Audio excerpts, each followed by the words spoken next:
the church changed a lot of things in the temple endowment. And Mhm. in the 90s, the passages about Eve getting the curse, you know, Mhm. and so on, were taken out.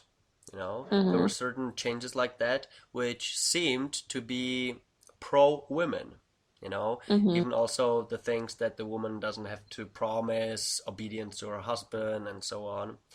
So, Mhm. why do you think the church does this, but in the same time, the church in almost the same period of time, like um, puts away things from like the Relief Society doesn't have their own books and so on. So why do you think they move in two different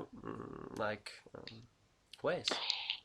Yeah, it's confusing about who makes decisions about individual things versus who makes decisions about, to me, it's just confusing. I'm not sure who makes those decisions because I think at some level they understand that it's not just a handful of women, it's a lot of women who have problems. Um, and they know the statistics of people leaving. They know that women are leaving, they know that single women are leaving all over the world. And so they know that there's a huge problem.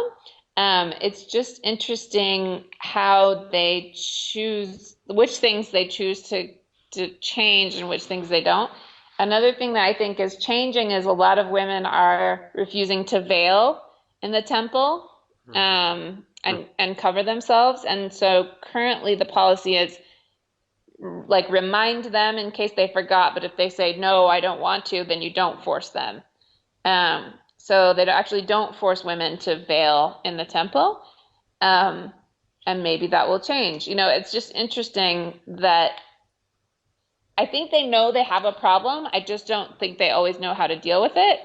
Um, and also, there are no women involved in the decision making. Uh-huh. So it's like a table of men, old, very, very old men, sitting around a table thinking like, what can we do to make the sisters feel included? But they never think to ask any women or to involve any women in the decision-making process. And so it comes across as very piecemeal and sort of awkward and clunky. Mhm. Because again, women are not at the table. They're not making the decisions.